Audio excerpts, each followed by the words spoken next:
America's political system has been hijacked to ensure those with power keep it. If you look at American politics and think everything is fine, this video is not for you. To the rest of us, things seem pretty broken.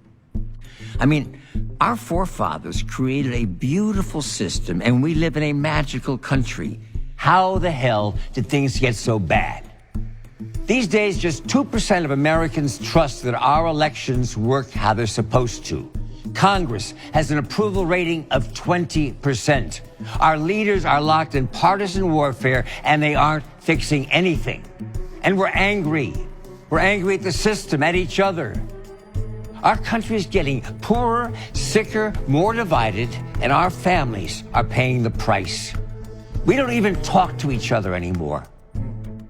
America's political system has been hijacked to ensure those with power keep it.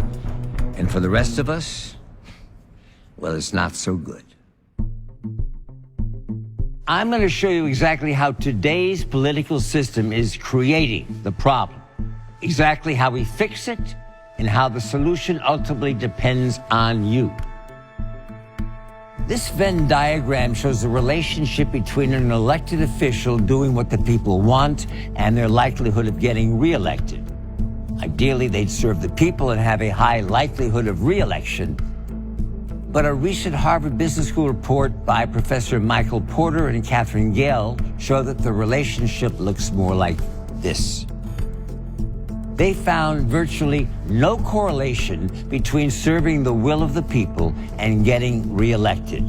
In other words, if our elected leaders do their jobs, they're more likely to lose their jobs. How is that possible?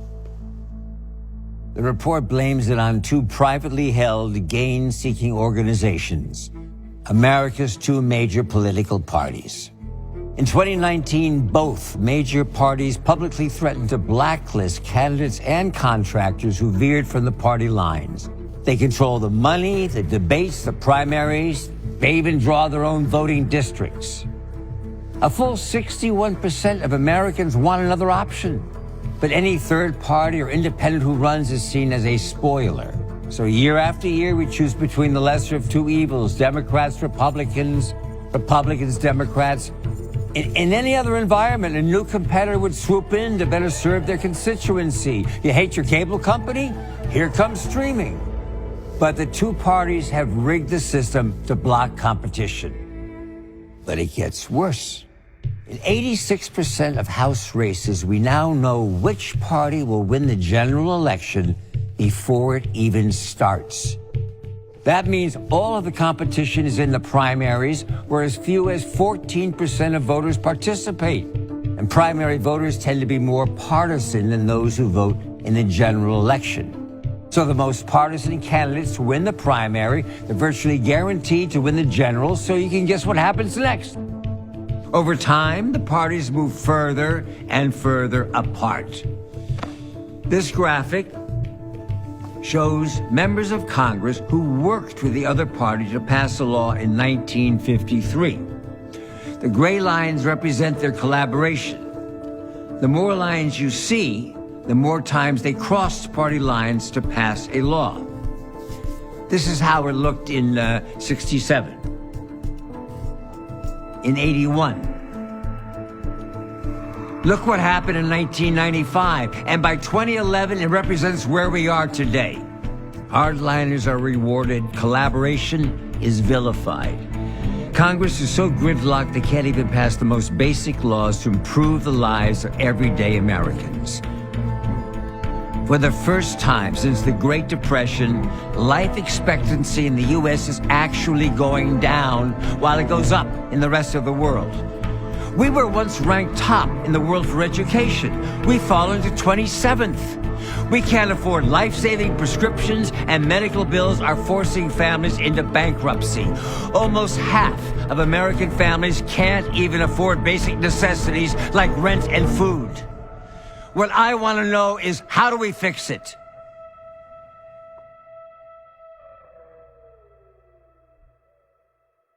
You know, I think I'm getting a little carried away here, so I'm going to bring my friend Josh in while I calm down. We need to take our government back and make it work for us. So much of what's failing is a symptom of our failed elections. Look, this isn't about giving power to the right or to the left or asking Congress to fix itself, because frankly, they won't. So we have to go around Congress. And the good news is, in the US, states run elections, even federal elections. So when we pass election laws in a state, it affects the federal elections. And get this, a Bloomberg News study showed that throughout American history, passing state laws has been the key to creating massive federal change. And the law we need to pass? It's called the American Anti-Corruption Act. It fixes the system so government can work for you and your family, not just a handful of special interests and political insiders. Here's how it works. We have independent commissions draw voting districts. We make it illegal for lobbyists to donate to politicians. We give every voter a $100 tax credit that they can use to support the candidate of their choice. We put reasonable term limits on elected officials. We implement ranked choice voting to allow independents and third parties to run without spoiling elections. And finally, we enact secure, automatic voter registration and vote from home ballots. So now you've got more people voting and it's easier to vote. This is common sense stuff. It creates a Congress that's more responsive to the people and can finally get stuff done. Look, we've pulled this law and it's incredibly popular across party lines. All we have to do is pass them in states across the country. How do we do that? Aha! Thank you, Josh. That brings us to this simple pie chart. It shows the percentage of a population required to create real and lasting change. Researchers looked at movements from all over the world and found that when 3.5% of a population actively engages in fighting for change, they win every single time. In America, 3.5% is 11 million people, and it needs to be conservatives, progressives, and independents together. America is roughly divided into thirds. That means no one group has the power to do it alone. And here's the best part. Millions are already involved in the movement, and together, they've already racked up more than 100 victories in cities and states across America. But we need millions more, and that's why I'm talking to you. Here's what I need you to do right now.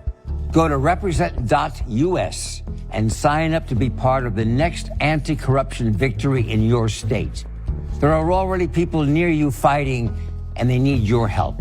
If that's not for you, then join the Commonwealth, a community of people giving whatever amount they can every month to support local anti-corruption campaigns. Every single dollar goes to the front lines of the fight, not to overhead or organizational expenses. All I'm asking is that everyone who watches this video needs to do something. That you do something. Because you can be damn sure if you do nothing, nothing is going to change.